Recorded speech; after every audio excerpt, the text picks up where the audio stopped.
shit. Got a fresh cut straight out the salon, bitch. I know you're tired of loving from nobody to love. Nobody. Honey.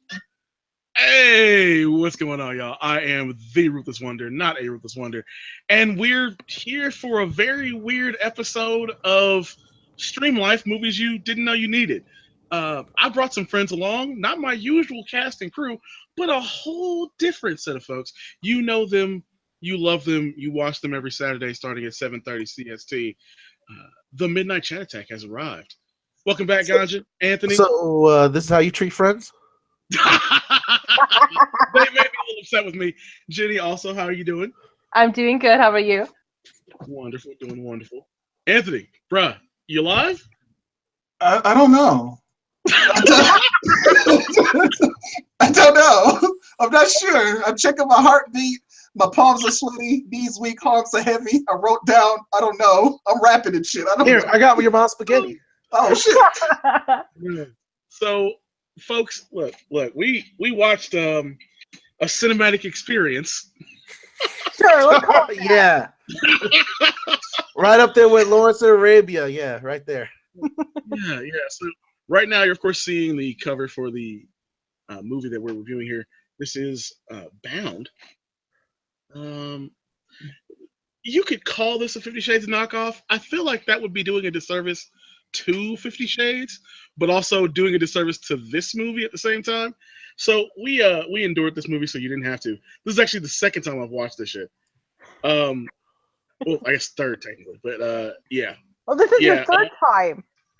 Yeah, this is technically three because I watched it once with Brittany, and then I watched it again. We were gonna do like a review, like right around when it came out, and we were starting to watch it again, and for some reason, like Netflix started acting weird, so we just turned it off and did something else instead. You know, so this is technically the third time, sort of, kind of. And the fourth time he doesn't talk about because that involves certain types of lotions. I am definitely not watching this for that purpose. But anyway, And like we could have totally watched the other Bound that had like lesbian sex scenes in it, but nah. That would be fun.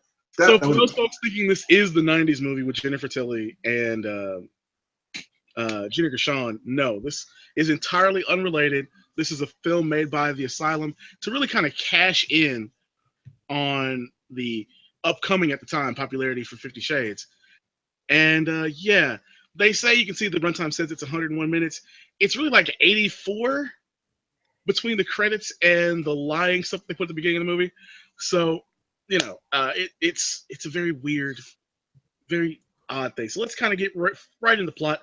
Charisma Carpenter, you know her, you loved her as Cordelia, being the bitch to Buffy the Vampire Slayer and everybody else on Buffy and Angel.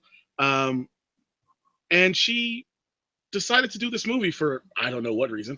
But they paid her and Daniel Baldwin to be in this. Now you might be thinking, which Baldwin is Daniel Baldwin? Okay, Daniel Baldwin's the not quite as old as Alec, but older than Steven. Easy way to do it. Billy's a bit older than him. Like you're in a good range there. Daniel Baldwin is about 5 years older than Charisma Carpenter in real life. Something that this movie doesn't give a shit about. Can you tell the difference now that they're all Asian? Man, every time he turned around, I thought I was looking at Donald Trump with a gray. Well, I mean, you can tell the difference because I don't think Alec Baldwin would have been caught dead playing Charisma Carpenter's father in this movie. Daniel needed that check. So, some more background. This is directed by the Asylum's fave director, Jared Cohen, who, of course, did Atlantic Rim and Transmorphers and some of their other famous films. They're mockbusters, if you will. And basically nobody else that's of note that you would ever remember at all, at any point. Even the other dude on the cover, I've never seen him in another movie. Who's not I have no idea. His name is not even, like, as featured in there at all on the title of the movie. Exactly. So he looks like some kind of random white dude they would get for like a Fox show. No, he looks like the random white protagonist in every sci-fi movie. And I don't mean science fiction. I mean sci-fi is in the Sci-Fi Channel. Bound, starring Charisma Carpenter and white protagonist.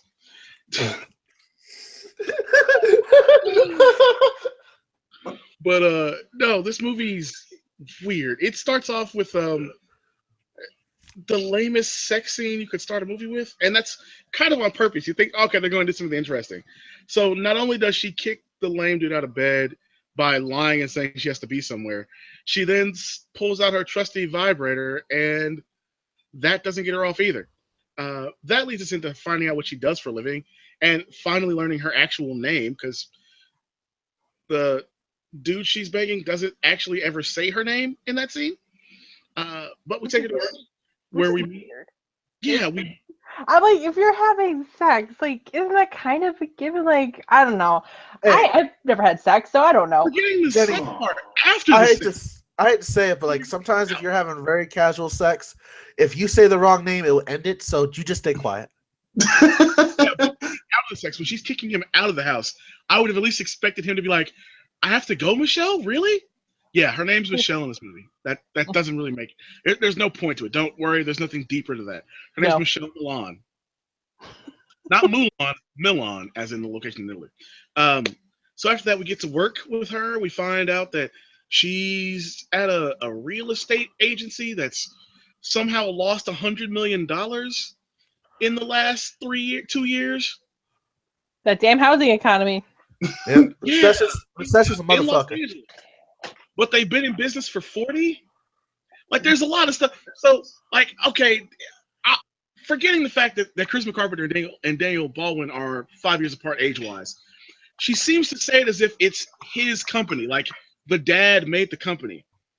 Yeah. So he's had the company for 40 years, but he doesn't look like he's over 45. Like, he barely looks in his 40s. Like, he could be pushing 50, but he were really young looking 50.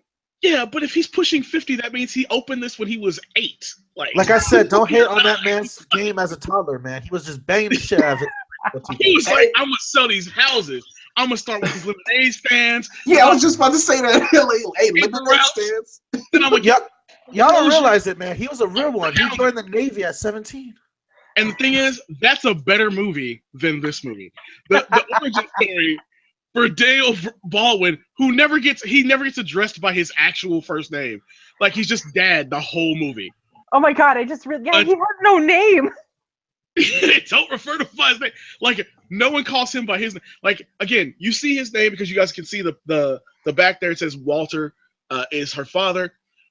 He's never called Walter or Walt during any of it. Everyone either says your father because they're always talking to her, or they say, yeah, I've known him for. It's he never says his name. No one says his name. It's ridiculous. So they find out they lost $100 million, so they're gonna sell. She's gonna try and stop the sale. So she's like, let me work on this and try and get a merger, maybe make a deal, do something different. And he's like, fine, I'll give you some time.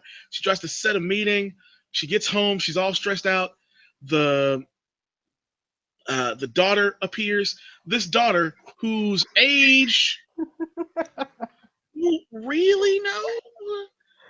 It's implied that she's in high school, but it sounds like she's in college. Look, I can explain this very simple. It's a very good term. It's used by lawyers and civilians alike. It's called jailbait. That's basically what she was. She's technically, like, the actress looks like she's 25.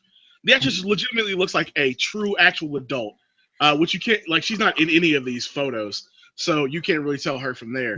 But the daughter looks like 25, and they say, like, they finally say when they go to dinner, which is 15 minutes into the movie, that, hey, you should have took me with you on your college tour.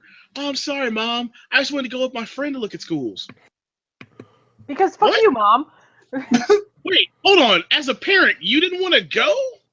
Because that's a parent thing to do. As a parent, they should realize the code word for that is I'm going to get dick and get high and or drunk. Yeah. She's too busy looking for batteries for her vibrator. Or the lame guy. And I feel bad for the lame guy because he got screwed over this entire movie. But she takes the daughter to dinner at this very nice restaurant that you're going to see a lot in this movie. Not as a restaurant, though. It's not really just a restaurant. It's a restaurant with a bar, and the tables are in like the dance floor area of a nightclub. Like there's a step down. You can clearly tell it's like this is the dance floor step down, and they're down in there eating, and it's just like, you guys couldn't pay for more buildings. All right, fine, whatever. That's fine, whatever. It's cool. You gotta go on the cheap. That's fine. Nightclub. I'm sure it'll be popping whenever you do whatever else you're gonna do with it. Yeah, they do a lot with it. Ruthless, they gotta use that cameo money for the proper places, man. Exactly. So they notice she's at dinner. She notices a guy at the bar with a girl with black hair. He's staring at her intensely, and he's a much younger guy. He's, of course, our white protagonist. Or white sci-fi protagonist. White sci-fi channel protagonist. But we see him, and they exchange multiple looks. The daughter has no idea what's going on, and she gets so flustered that she gives him the card to pay the bill and then just leaves. With the daughter, says, "We should go," and just gets out of there as the daughter tries to drink her glass of wine. The daughter has tried to drink this glass of wine at the house, at the restaurant. And again, we don't know how old she is. She could be. It's like watching Scratch from my stage trying to get the nut. I will say, totally legal in the state of Wisconsin. You could drink that wine at age under 18. Just saying. Well, that's the funny thing. Ruthless, like the script didn't even know because they kept making jokes about it the entire movie. Like, oh yeah, I'm an adult mom. I think, sort of. I don't know. A little bit, kinda. Whatever keeps us from getting sued. Whatever keeps until the end. FBI raid the asylum. But yeah, so she goes, she takes the daughter home, and she realizes, and there's a lot of jump cuts and montages in this movie. But she realizes at the house that she's forgotten her card at the restaurant, and so she tells the daughter to hurry up and go inside. The daughter, for some reason, is so busy on her phone she doesn't want to get out of the car, which doesn't make sense because earlier she's been doing everything possible to get away from her mother. Whatever. She goes back to the restaurant. She goes to sign the bill and get her card back. The waiter immediately notices her, says, "Oh, hey, there you are. And here's your stuff back." And so she starts doing that. And then creepy guy from the bar who's been exchanging glances, who we learn later is Ryan, comes over and says, "I want to talk to you. I think you're beautiful. Hey, have a drink." Do you like the new summer lineup on CW?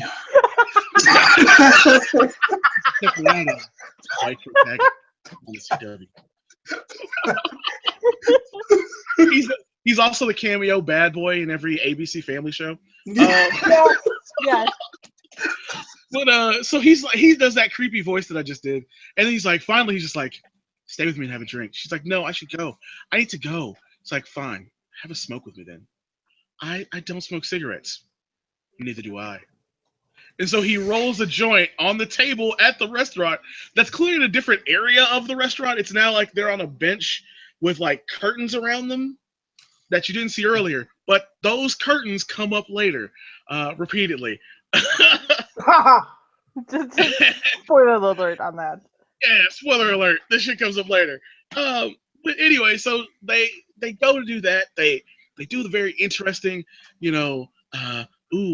let's roll this joint, smoke it. Oh, she's gonna cough because she's not smoked before or hasn't smoked in a while. They don't really know. And then he starts kissing her, like immediately grabs her at the knee and starts rubbing, and then immediately goes in to start kissing her. And then there's a montage. I told you it was gonna be coming. There's a montage of him kissing at the same exact place on her neck.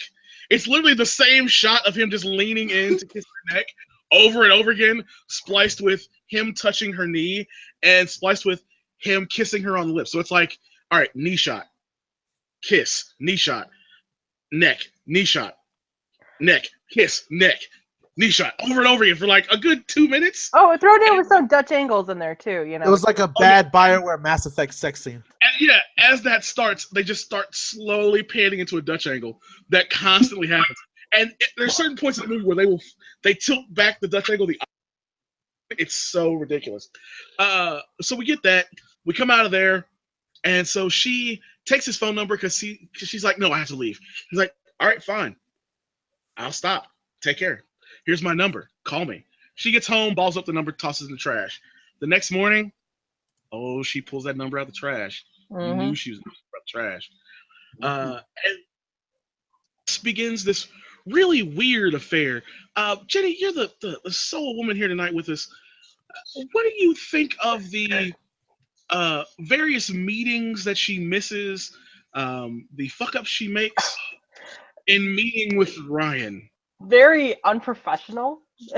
I will say firstly, because it's like they go to this thing where she's got to make this meeting, this really important meeting, so they can basically save the company and have this merger.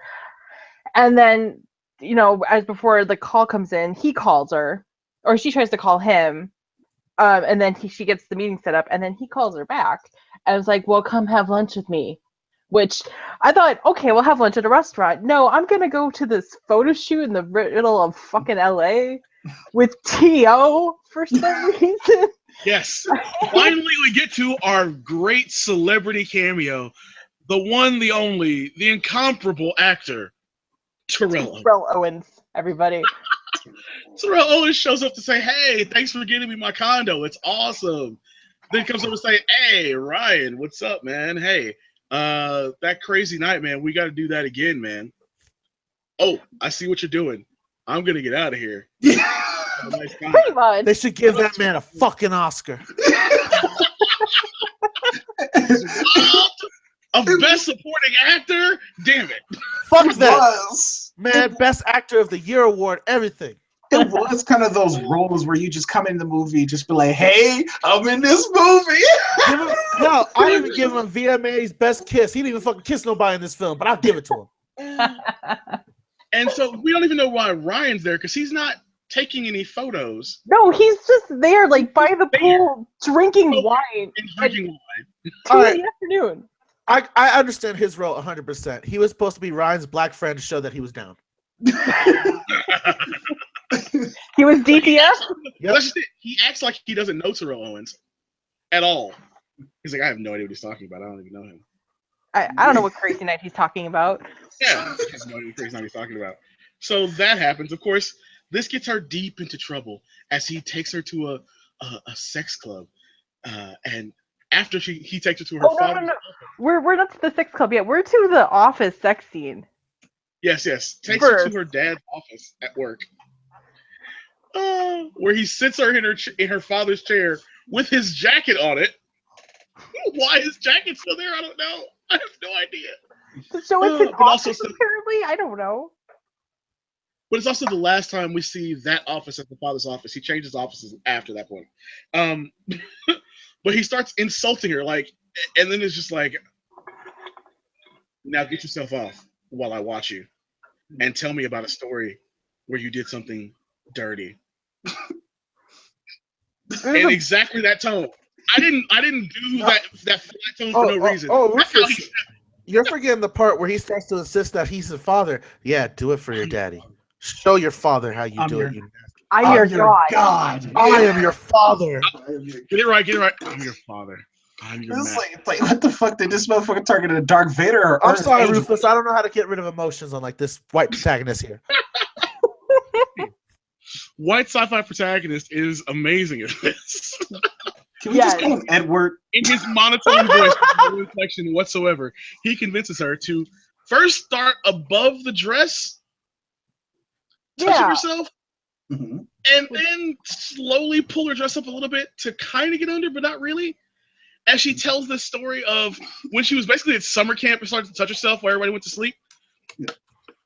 He then puts her on her father's desk, and I'm going, this is not a good idea. Wait, which is funny, Ruthless, thinking about it in retrospect, because the whole movie starts off saying she's kind of like sex reprieve, nobody can get her off. But when she actually says what gets her off, it's just like, wait, that's it?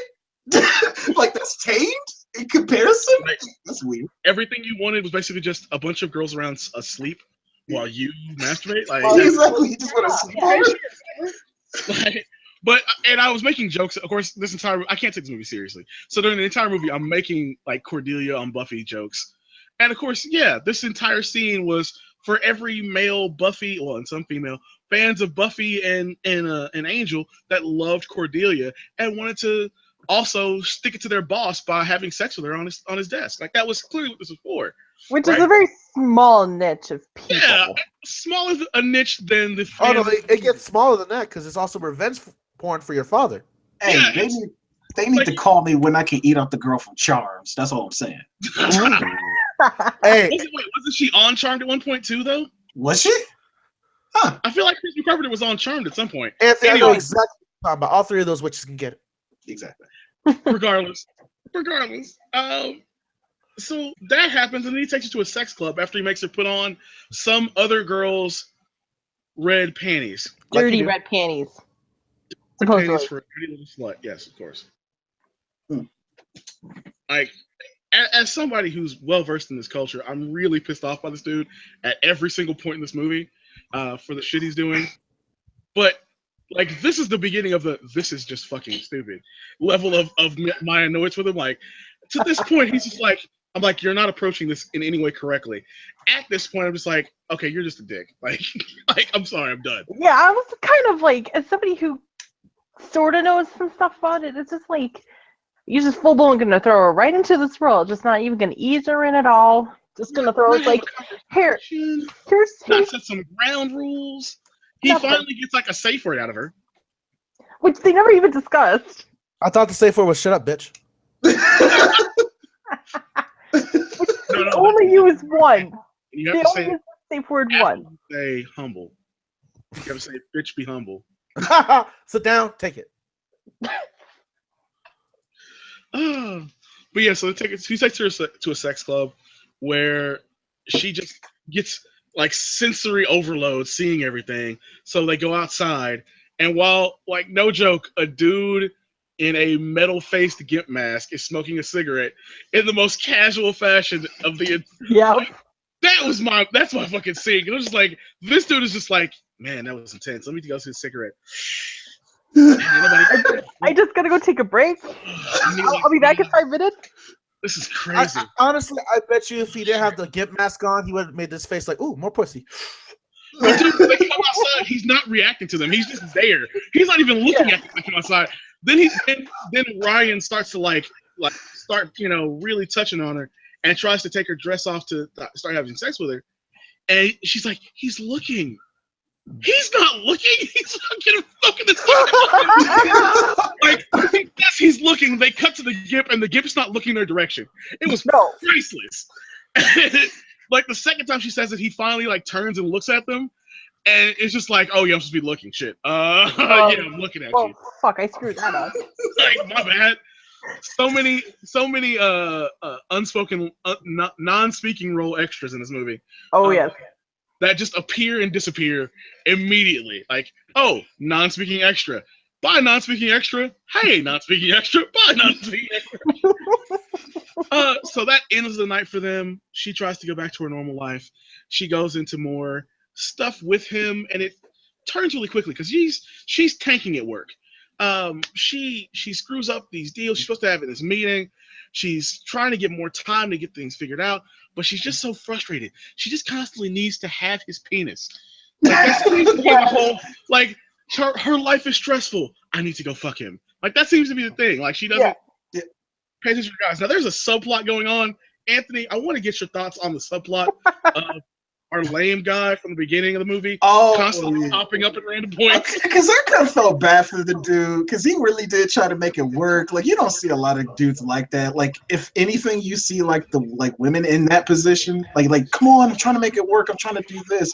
And the funny thing about it is, I actually thought he was going to be the main antagonist of the movie. I actually thought he was going to I thought it was going to be like some kind of psycho thriller. Because let me remind you, people, Ruthless told us nothing about this fucking movie, so I had no idea what this was going to turn into. True.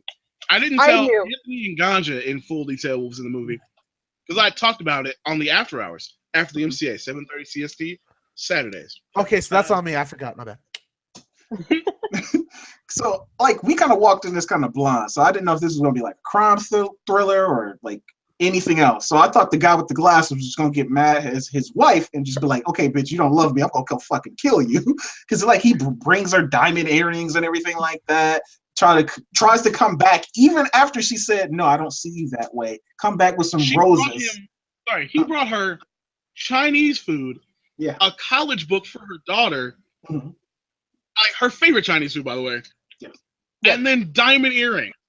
I'm like, dude, like, this guy, he's a steal. Like I wouldn't date the guy. To win it. He was Yeah, and like he's like, I'm trying to make totally this happen. down. Yeah, Yeah. but he couldn't make her come, so fail. Really deal Well, yeah, breaker. apparently to make her come, you first need to choke the shit out of her, call her a dirty little slut, and say you're her father. So Thank Hey, God. let me Thank grab God. my Darth Vader outfit. We about to get kinky. Don't forget God in there as well, because apparently he's her God. No, but that's the thing. It's just like that guy was nice and everything like that. And like I said, I thought he was gonna come back and at least come back in the movie. After that one scene with the roses and she closes the door, you pretty much don't see him anymore. And then No. I guess What did you think of that, by the way? That particular scene, like, what did you think of that? Like, did that seem?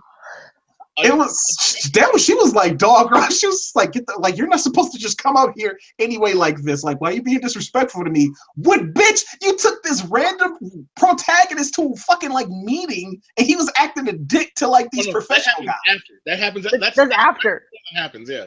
I'm just like, what? It's like you have no audacity to say some shit like this. No, but I was gonna say the Dutch angles, like all of a sudden, the Dutch angles. the crazy Dutch angle, like some crazy ass shit about that happened. I'm not really big into like film photography. So what is the Dutch angle for you guys to That's explain? when they tilt the camera so that you see the person straight up, but they're at an angle. Like the whole scene seems to be shot at an angle.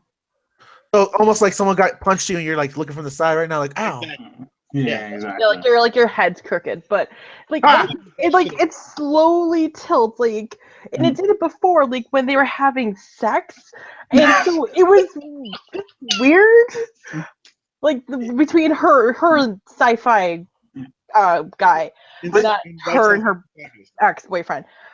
It was just kind of weird. But the funny thing about it does, like the entire time. Shout out to my former co-host Brittany, who is the person I originally watched this crazy movie with, because she brought up every point that you guys are thinking about.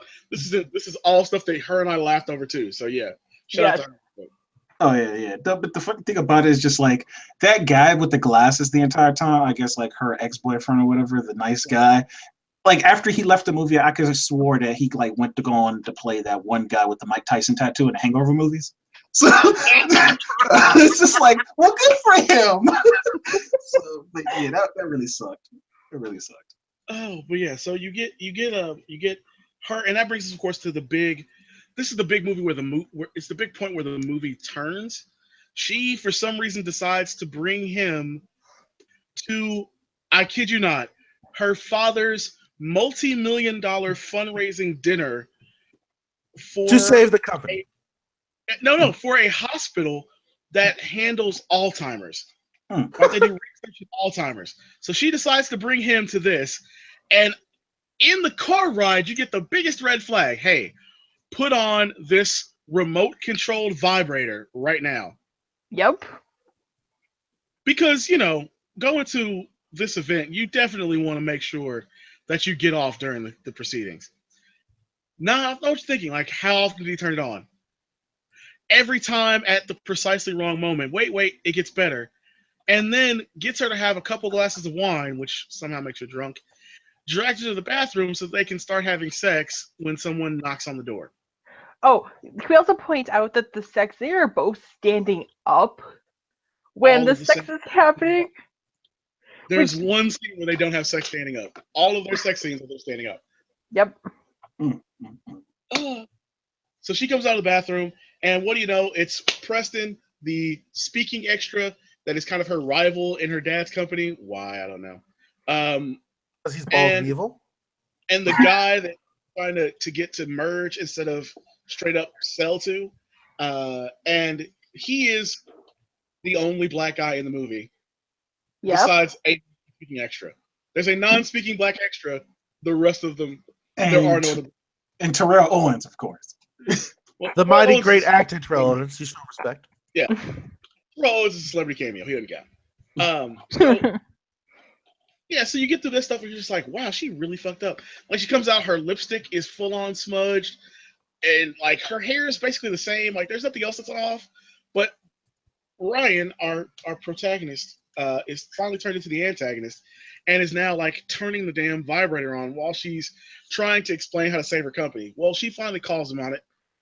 And then the next day, her dad drags her into his office, and it's just like, I can't believe you did this. How the hell? Why the hell would you bring a car thief, con artist, Drug dealer. to like drug dealer to my event? And nobody knows where he got that information from because he doesn't say where he got that information from. Oh, it's not even brought up like previously. It's like, oh, it's like brought up like, oh, you're a drug dealer and a car thief. Like, how do you know his name and what he's been in trouble for? Wow. No one knows. No one knows. Yeah, you would think that would have been brought up at the party, maybe like to the side, but no, it's not brought up until the next damn day. Well, he does. I mean, he does get his name asked of him, and he responds by saying, "Not your fucking business." Yeah, Oh. it's like, No, that was the black guy. Oh, what's his No, name? he says that. Yeah, but he says that to he says it at the party to the black guy and the bald guy. It's like, not your fucking business. mhm. Wait, so what are you doing here? It's a free fucking country. Okay, are you just gonna speak in cursing and platitudes, or are you gonna answer a fucking question, asshole? Like, I'd like to know your name too, man. All we know is your first name is Ryan. And you're in some kinky shit. That's about And it. then they just like just stood there awkwardly, with just like, okay, that was awkward. So be like, hey, security. Yeah, like, so this weird fucker's here. Do you want him to leave? Cause security, like that would have happened to me. But finally, it seems like she's kind of got a balance. She's having sex with him, and she's researching BDSM on her own.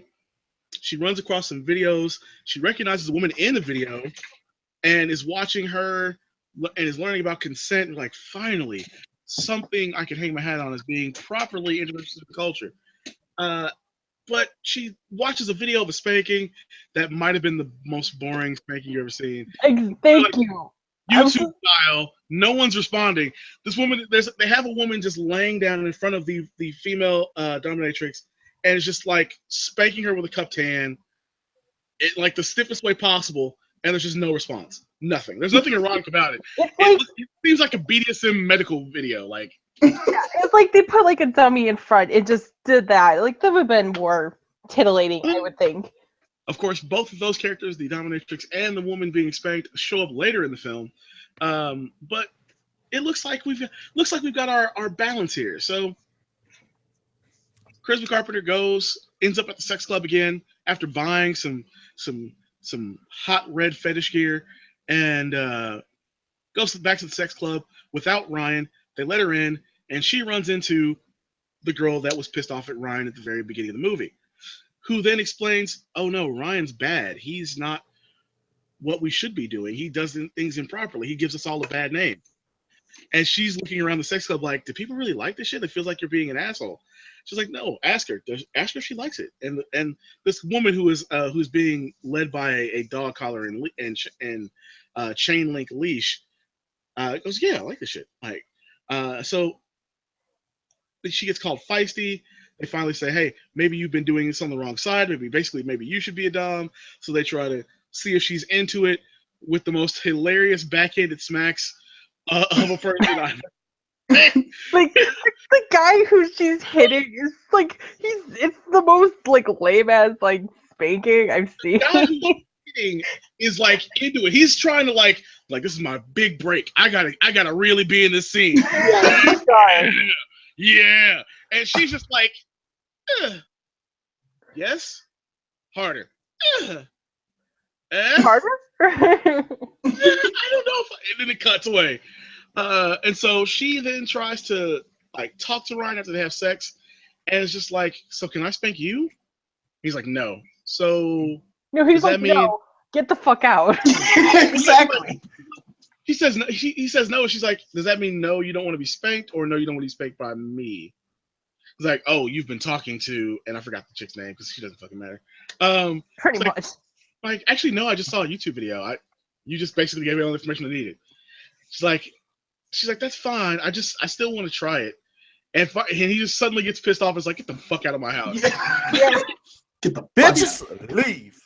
Yo, put your fucking clothes on and get the fuck out of here. And you're like, oh, okay, well, that's over now. And so she gets back to work. She seems like she has a good idea. Maybe she's fixed things and she's good to go. She then starts wearing the red fetish gear underneath her usual wardrobe, and is trying to figure things out. She gets to a meeting, and at the meeting, she's supposed to have numbers, but she doesn't have the numbers ready. But she starts talking about the concept, and of course, our bald evil guy interrupts her, and she starts cursing at her dad for some weird reason. She's like, "Fuck it, I got this, Dad." Like,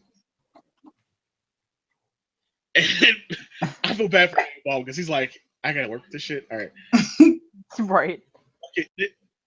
Really? Why don't you take the afternoon off? Maybe take a few days off. So she leaves, and she has a parking lot montage of her upset, possibly having like stomach cramps, maybe having a heart attack. We don't really know. Really? She just starts like holding random places and then collapses to the ground crying. Awkwardly, yeah. It's very awkward. It's like, are you okay? Are you hurting? Like, did someone shoot you? Yeah. She clearly goes buy some more stuff, comes home with a bag, goes upstairs. As she's coming in the house, there's a intercut montage of her coming in the house and going upstairs, and some guy with her daughter in the bedroom looking like they're about to have sex. As she gets higher up the stairs, you realize it's Ryan. She gets further up the stairs. Yes, this is a long-ass staircase, even though it's not really a long-ass staircase. She gets to the top of the stairs, and now you see that the daughter's tied up. She comes into the room where the daughter is for some reason instead of dropping the bag, and sees it, and is just like, "Get the fuck away from my daughter!" and starts to beat at him, and he grabs hold of her, and I'm sitting there going like, you can catch a case for this part alone, right? And it's just like, "I am your god. You will obey me. You are my slave. I am like." Yeah, for like the wrestling fans that's Bitch, watching. I am God, and bitch, you are not. For the wrestling fans, like he turned into fucking JBL and shit. I am a wrestling god. Like, Jesus. You okay? It's such weird shit. Like it gets so weird at that point, because at this point you're like, wait, isn't the daughter underage? Yeah. Because she's not because she said enough stuff like, all right, she's not in college, but she's got to be underage because they talked about her being underage before. So why would he risk the statutory rape charge? Yeah. Dude, this doesn't make any sense. He's like, yeah, your daughter's a naughty little girl who likes to meet people on the internet. What? Because people like to meet people on the internet? Because he's a god. To get her, because you have to be over 18 to get on things like Tinder. So where the fuck were you, bro? Were you trolling on Facebook? I feel like you were trolling on Facebook, bro. Like, my favorite is if you look closely, the daughter's wearing the same red panties he made the mom wear. Yes. Uh-huh. So they don't mention it. They don't mention it at all, but they are very clearly like he put the daughter in the same red panties, like the same ones, which of course he had because they were at his house. So after that, she's like, well, shit, I gotta keep getting stuff together. She does some meetings. She tries to get all her stuff together. She's making it happen. And then she sees a bunch of texts from Ryan saying, "I can still taste your daughter on my fingertips." One, creepy. Two, Yeah. The police. Like, For real. I just keep the going, police. the police. Bruh, the police. Statutory rape. And how about number 4? Just completely unsanitary. Wash your hands. But even before we get to, hey, you should have washed your hands a long ass time ago, the police. Like, you got a good point. I don't want the cops to know that I got dirty fingers. Yeah, like not to the daughter, but to the mom of the girl that's underage. Like, hey, guys, y'all can literally say that the cops caught him red-handed. Oh! Oh. He's like, what are they gonna do? Arrest me for not having sex with her? Bro, you had her tied up. Like, are you for real? You can't do this to children. That's how it works. So she decides to exact her revenge. So she shows up to his house, and he opens the door, and she clocks him real good, and he drops. But before she can get in the door, keep in mind, that punch is in slow-mo, and she comes in the door, it's still slow-mo, but somehow he's at regular speed and runs at her. But he runs from farther away than he fell. So you're like, wait, he fell on the ground like right in front of you. How is he across the room to get that momentum to like slam you against the wall? I told you he was a vampire, Ruthless. Edward. This is knockoff Edward Cullen. Yes. Well, yes. Christian Grey isn't this bad. Christian Grey is not this bad. I need you to understand this, people. So he's having his, I am your God. You are my slave. I make you do things. You do it when I say. He does that whole thing again. And she finally gets kind of control, knocks him out with his camera. Now, this action scene, I know you're thinking like, oh, wow, Chris Carpenter really like laid into him. No, she swings this like camera on a tripod a good 10 feet away from where he's standing, and he just has to sell this move. And listen, he might be white sci-fi protagonist, but I think he needs to get signed to NXT right now so that he can be a wrestler at the Performance Center, because he could sell like a madman. He sells better than Dolph Ziggler, damn it. Oh shit, Dolph Ziggler. Oh shit. So he finally wakes up. He wakes up and he's chained up. His arms are in these shackles. He's suspended. He's got like a leather diaper on that seemed to be holding his nuts in a very precarious position.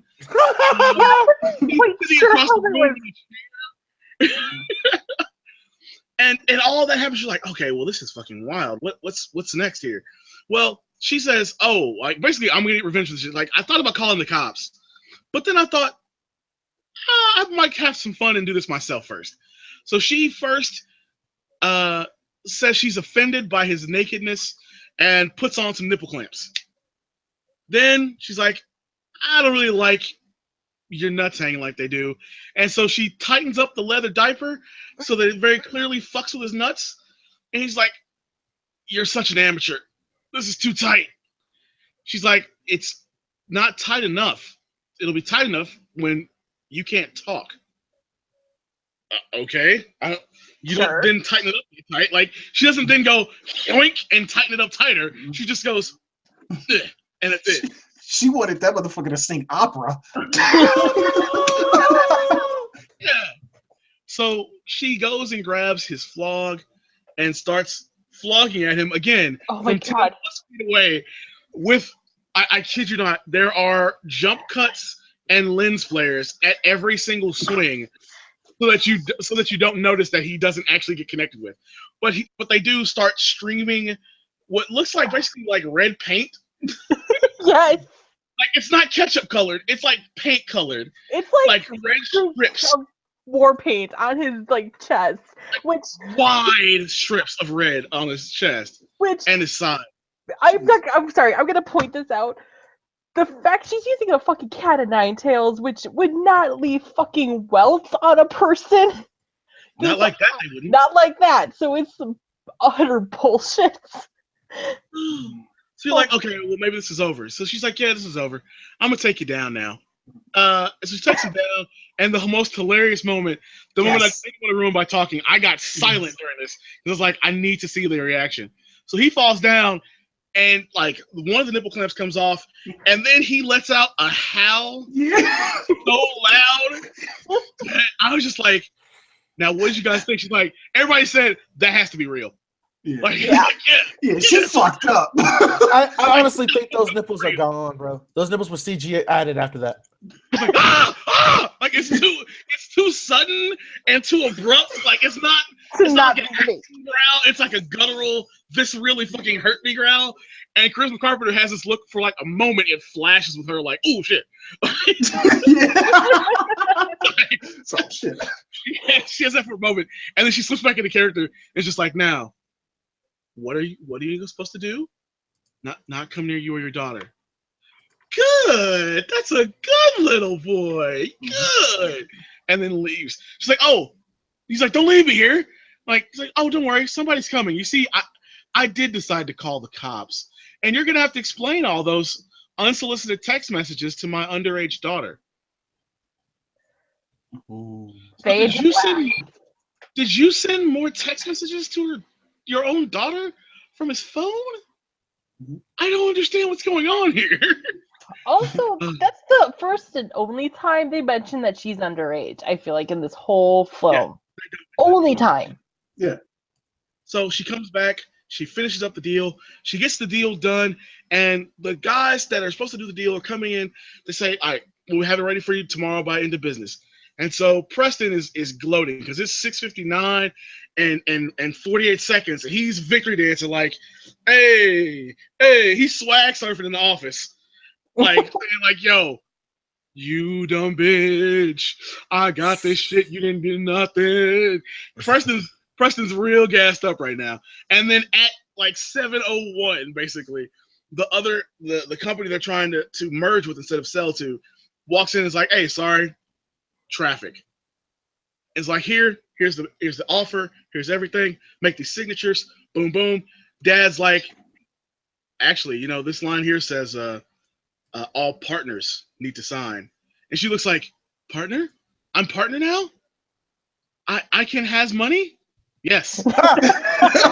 Like this woman's house is ridiculously sized, and that they reused the house for the dad's event, and that the restaurant was also the sex club, and also for some reason the sex toy store. Like, forget all that. Just past that and the YouTube video. Forget all that stuff. She's now partner in this. And so, yeah, they get it done. And you're like, oh, movie's over, happy ending. She got rid of the creep. Daughter and her are good to go. Dad's company gets saved. They're going to all make some good money. And then there's another scene where she's hanging out with her assistant. And our black guy, who was, of course, there at the party, of course, he brings the merger deal, comes in and says, hey, can we have a conversation? And she's like, yeah, sure. Kicks her assistant out, closes the door. It's like, so I was thinking, maybe we should have dinner. Trying to be all smooth and slick. He's like, yeah. She's like, oh, that would be nice. But are you sure there isn't something more? And she walks all the way around the desk, very slowly and deliberately, grabs old boy by a very nice tie, pulls him in closer, and says, kinky, and then fade to black credits. Yep. And then cue some rip-off 90s music. This entire movie soundtrack is the greatest. If there are bands that you love from the 90s and early 2000s, this movie has every knockoff of them. Yep. This is the best knockoff soundtrack I've ever heard. So I want to get like overall impressions. Jenny, we got to start with you. Like, overall impressions.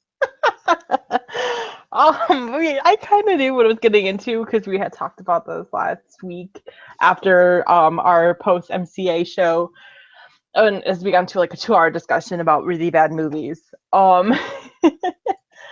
And wow, like it totally you hyped it up just perfectly. Like I was really enjoyed and how bad this was. Just so fucking bad. Just the I aim to please. I'm so mind-boggled. Like the choppiness of the scenes, because like nothing really flows well. Like it's two plots that like kind of come together, but they don't really. It's they kind of half-ass come together, but and even like the BDSM and the sex scenes aren't even that great. I mean, slightly better than 50 Shades, but not much. It's a mess, but it's a fun mess to watch. This is definitely one of those films to watch and laugh at. But I want to go to our Mile High resident here, Ganja. Man, I don't even know what the fuck I just watched. Man, when they first start entering the sex club, I mean, I'm not prudish when it comes to sex. If you guys watch the Midnight Chat Attack, you guys know I make sex jokes all the time. But like when they start really getting into like the kinky shit and they start like making the characters that are really into dom and submission stuff, there's that one point where we run into one of the characters and she's literally kneeled down eating out of a dog bowl.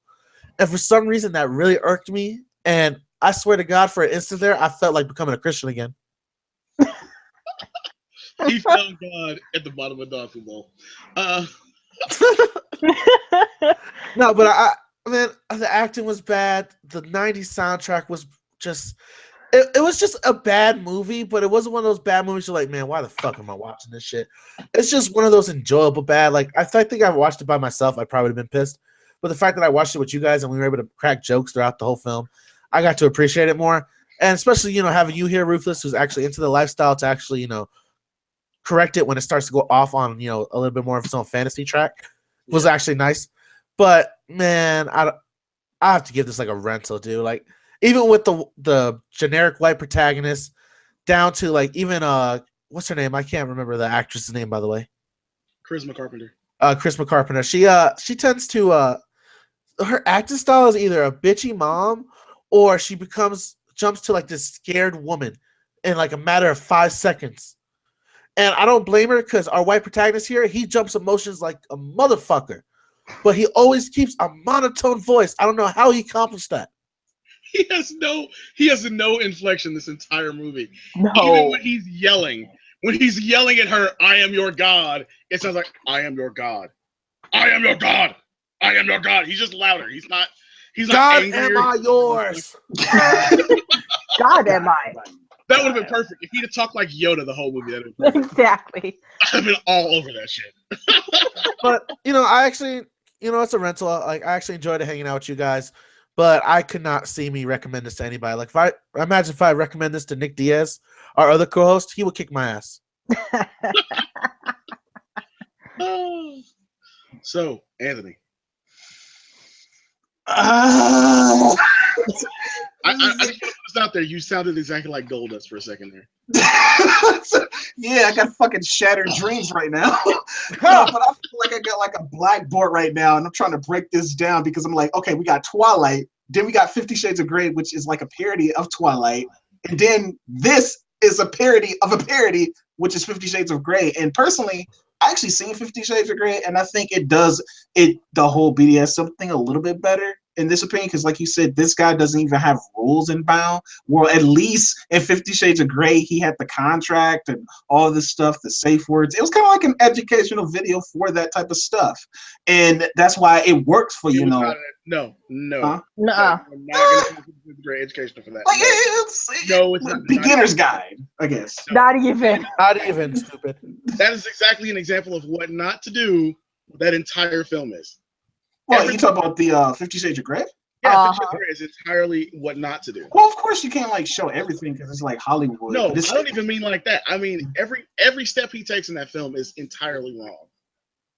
Okay, yeah, I'll take your word for it. But like I said, like if you want to like show which one, like because like we all agree that this Bound movie is completely wrong. Like he's totally not doing it right. This is sexual abuse, bro. So that's what I'm saying. Like yeah. at least 50 Shades of Grey had like some kind of structure. And the film is actually the one that teaches everything correctly. But yeah, he's entirely wrong too. Yeah, he's entirely wrong. So that's what I'm saying. Like he at least had a little bit more structure and a little bit more guidelines and stuff like that. So in that sense, I was just like, oh, okay. The sex scenes were okay to me too. It was cool getting to see like this that lady from Buffy like naked. She has a really nice body. So and like we even made like a joke of just like every time the sex scenes are over, boob, like the bra goes right back on. So dude, she did not let those titties hang out for a millisecond. Like she knew how much she got paid for this. Like she got to become a professional stripper because she can keep time like a motherfucker. My question is, how much did they pay Charisma Carpenter to get naked in this movie? Was this movie basically $600,000 to get her naked, $500,000 to get Daniel Baldwin in the movie, and then $30,000 to get the movie made otherwise because it feels like it? No, you have to pay for that T.O. cameo too. Oh yeah, sorry. $550,000 to Daniel Baldwin and Charisma Carpenter, $50,000, of course, to Terrell Owens, and then the rest of it went to making the movie. No, it's a really good time. Like I said, I enjoyed it watching you guys. And like the funny thing about it is like the poster, I'm just like, yeah, this is 50 Shades of Grey, and I would have totally like you not telling me what was going on kind of did make it better. So in that sense, I thank you for that. But dude, what the fuck? So yeah, please, people, don't watch this. Just go watch 50 Shades of Grey and watch the sequel. No. Don't watch 50 Shades of Grey. Or the no, but please. Do people, not listen to if you need something like this, if middle-aged moms, if you need something like this, email me and I will give you much recommendations. Watch 50 Shades of Grey. Just don't do it. Don't do it. Don't listen to Anthony. Do it. Read the book. Anthony does not care about you. Anthony does not love you. I do. You know I love you. I don't want you to use a vibrator. Don't want you to use a vibrator. Do not do this. I want you to come like water, okay? No, hold on. Let the silence judge him.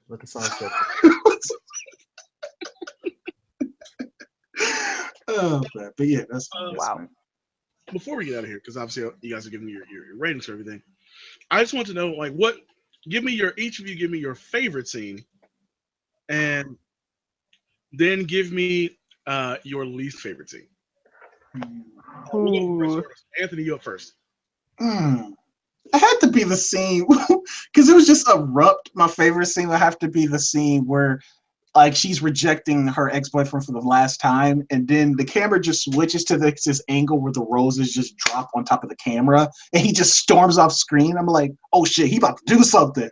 But he doesn't come on screen no more. So he just abruptly leaves the movie.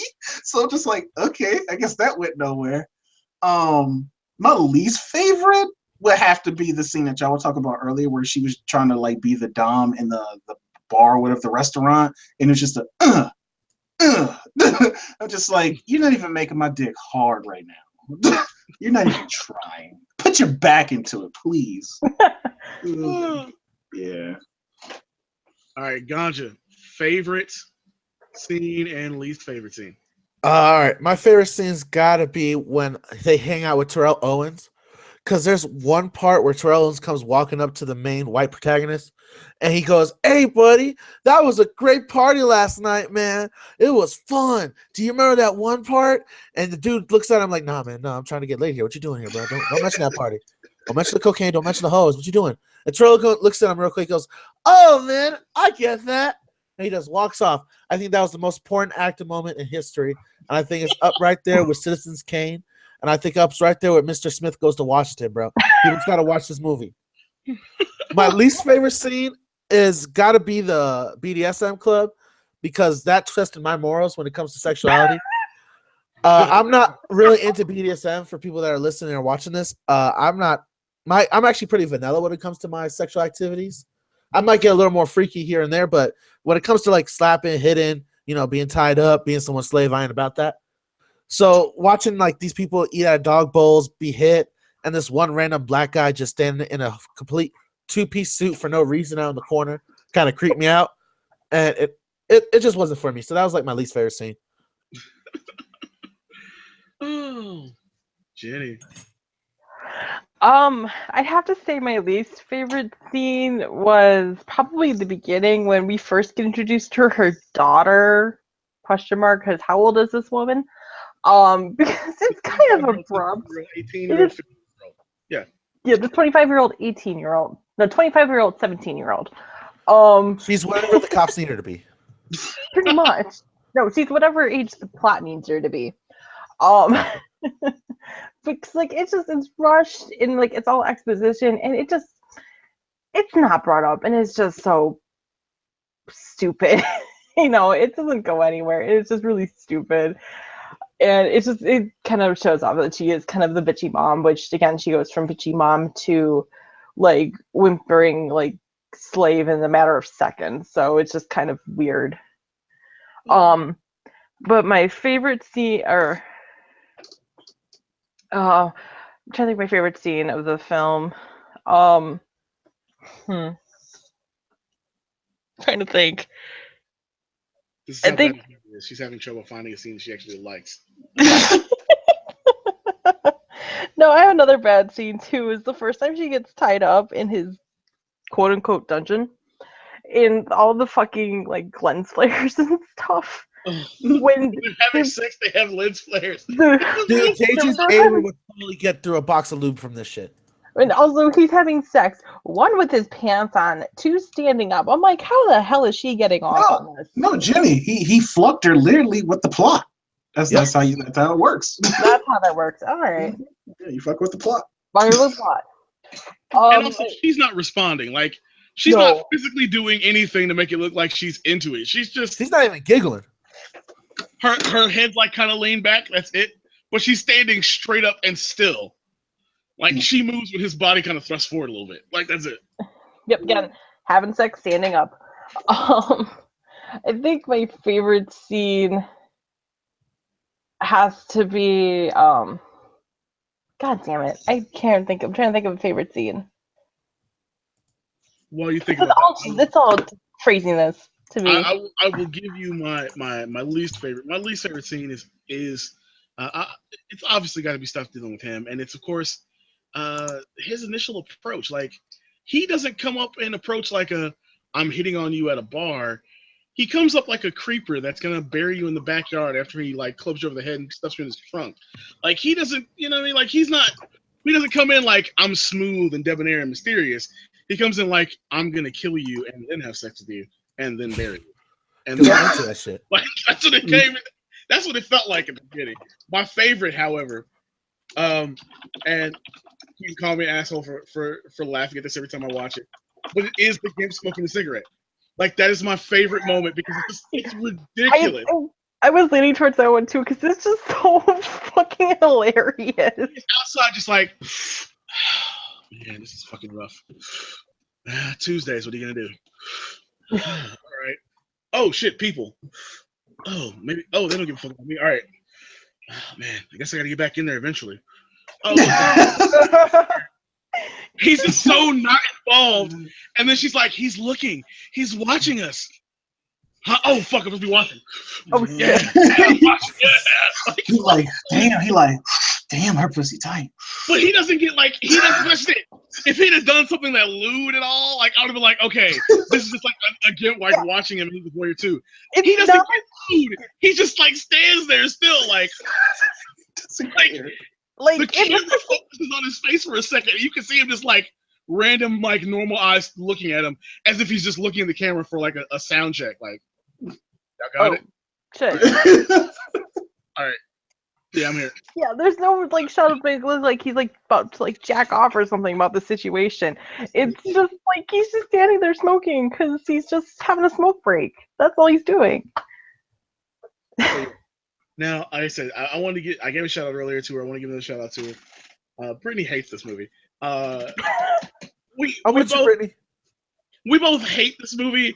Just I have a laughing hate of it. She has an outright hate of it. But we both laughed during watching this craziness the first time. So you know we're gonna get out of here. We've gone like a full hour on this, but I just want you guys to listen to our review and not watch this movie. Don't watch 50 Shades of Grey either. Watch it. Don't watch any of these movies. I will let you know when a movie comes out that is covering the subject matter in the proper fashion. I promise. We will absolutely do a review of that. Matter of fact, I think there are two. One of them is actually just called Kink, and there's a few out there. We'll get to it. Obviously not 9.5 weeks. We've already talked about that with Brittany. Y'all know the deal there. But for everybody here at 314 Publishing and Imperial Dream Productions, I want to thank our guests, Jenny, Gaja, Anthony from the Midnight Chat Attack. Love you guys. Thanks for coming on. Oh, anytime, Ruthless. I always kind of doing a show with you, man. No, thank you. Just don't invite me to no more fucking movies like this. No, I love this shit. I love bad movies. This is I what don't keeps know. me going at night. This totally made my day a whole hell of a lot better today. Oh, It's moments when we can laugh at the terrible decision making of filmmakers that makes life just a little bit more worth living in our weakest moments. So Exactly. we'll help out today. But for everybody here, 314 and of course Into It Justice, of course Imperial Dreams Productions, I am the Ruthless Wonder, not a Ruthless Wonder, and you've been watching Streamlife, movies you didn't know you needed. Bound. See you guys next time.